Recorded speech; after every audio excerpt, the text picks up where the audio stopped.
আসসালামু আলাইকুম। যারা ৭ম বিসিএস প্রিলিমিনারি পরীক্ষা দিবেন, তাদের জন্য উইলিয়াম শেক্সপিয়ারের এই ২য় পর্বে আপনাদের স্বাগতম। তো আজকের পর্বে হ্যামলেট নিয়ে কথা বলব। হ্যামলেট হচ্ছে শেক্সপিয়ারের লেখা সবথেকে বড় ট্র্যাজেডি নাটক।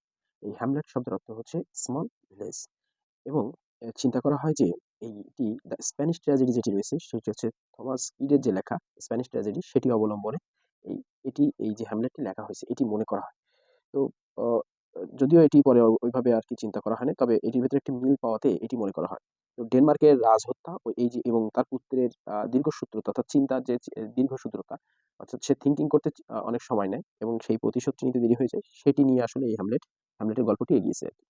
তো চরিত্রটি কারা? তো ১ম এ রাজা হ্যামলেট এবং এই যে প্রিন্স হ্যামলেট। এরপরে হচ্ছে ক্লাউডিয়াস, এরপর হচ্ছে এই যে গার্ট্রুড বা যেভাবে উচ্চারণ করেন না কেন, জার্ট্রুড যাই হোক, অফেলিয়া, হোরাটিও, পলোনিয়াস এরকম আরকি, হ্যাঁ? হোরাটিও যাই বলি।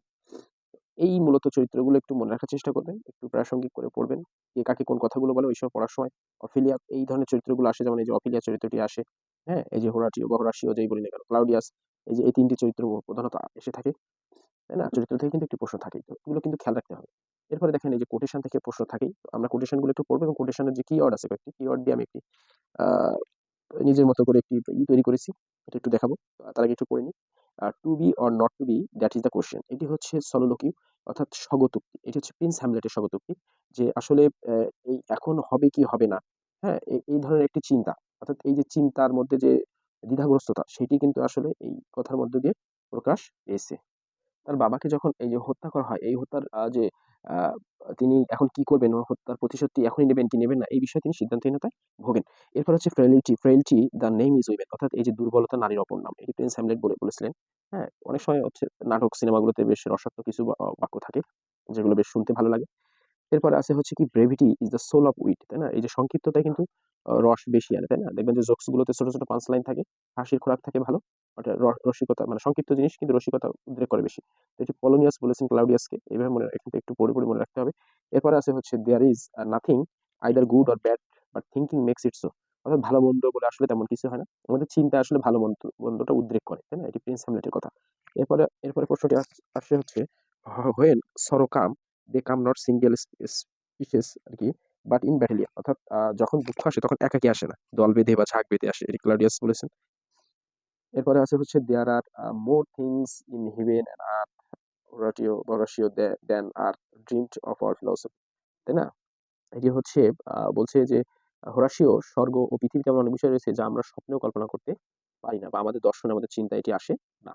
এরপর আছে হচ্ছে neither a borrower nor a lender be for loan oft loses both itself and friend. কাউকে কখনো ধার নেবে না, ধার গ্রহণ করবে না। এতে কি হয়? বন্ধুত্ব এবং টাকাই দুটি সর্বনাশ হয়ে যায়। তাই না? এই যে বড় লাইনগুলো যেগুলো রয়েছে এগুলো থেকে বেশি প্রশ্ন আসে। হ্যাঁ? ছোট লাইন থেকে তেমন প্রশ্ন আসতে দেখা যায় না। বড় লাইনগুলো থেকে প্রশ্ন বেশি আসে। তবে বলা যায় না আসলে প্রশ্নকর্তা কখন কোনটি পছন্দ করেন না করেন। আমরা আমাদের মতো করে এটি মনে রাখার চেষ্টা করব। There is divinity that shapes our ends. এটি হ্যামলেট বলেছেন যে সকল ভাগ্যই চূড়ান্ত পরিণতির দিকে নিয়ে যায়। এই যে মানে আমাদের যে ডিভাইনিটি মানে স্বর্গীয় যে এটার আকার তৈরি করে আমাদের এই যে শেষ আমাদের যখন মৃত্যু হবে কি মানে এই যে মৃত্যুর মধ্যে দিয়ে আমরা আসলে চূড়ান্ত পরিণতির মধ্যে দিয়ে পৌঁছাবো। এরপরেরটি বলছে all that life must die. সকল জীবকে একদিন মরতে হবে। Passing through nature to eternity অর্থাৎ এই প্রকৃতি পাড়ি দিয়ে আমরা অনন্তকালের পথে এগিয়ে যাব। ওকে কে বলেছে? এই যে ট্রু টু হ্যামলেট এরকম we know that we are but know not what we may. এটি অফিলিয়া ক্লাউডকে বলেছে বর্তমান সম্পর্কে জানলেও ভবিষ্যৎ আমাদের অজানা, তাই না? এই যে we know what we are আমরা এখন বর্তমান সম্পর্কে জানলেও ভবিষ্যৎ সম্পর্কে আমরা এখন জানি না বা এই যে সন্দেহবাদী নেই। Listen to many speak of you. আমাদের কি শুনতে হবে বেশি বলতে হবে, শুনতে হবে বেশি বলতে হবে কম। কেন? আমাদের মুখ একটি আর কান দুটি। পলোনিয়াস টু এই যে লেইডেটস আরকি লেইডেটস। তো এইখানে যতগুলো আমরা পড়লাম এই পড়াগুলোর মধ্য দিয়ে আমাদের এই যে কিওয়ার্ডটি এখানে রয়েছে এই কিওয়ার্ড গুলো দিয়ে আমরা মূলত মনে রাখতে পারবো। কিওয়ার্ড গুলো কেমন? এই যে দুর্বল নারী, ফ্রেন্ড টু উইমেন, দুর্বল নারী, স্পিক মেনি, বেশি কথা বলে। নেইদার গুড থিংকিং, ভালো চিন্তা তো করেই না, নর ব্যাড কোশ্চেন, হ্যাঁ? বা এই ধরনের কোনো কিছু উদ্রেক করে না, ভালো মন্দ তার ভিতর দিয়ে আসে না। দ্যাট আর্থ, এবার এই যে শব্দগুলো আছে আর্থ, ডিভাইন, হেভেন, ইটার্নিটি সবগুলো কি পৃথিবী এবং স্বর্গ, পৃথিবী এবং স্বর্গ, এই যে পৃথিবী, স্বর্গ, ইটার্নিটি মানে কি অনন্তকাল, অনন্তকাল মানে কি স্বর্গ। সবগুলো একই জায়গায় ব্যবহার করা হয়েছে। কোথায়? এই যে হ্যামলেটের ভিতরে। তাহলে এটি মনে রাখবো যে যেটা আমাদের এই স্বর্গ পৃথিবীর মধ্যে তো অশান্তি আনে বলে এই যে নৌযান। তাহলে এইগুলো কি এই যে ফ্রেইলটি উইমেন এই যে এখানে আছে ফ্রেইলটি কোথায়?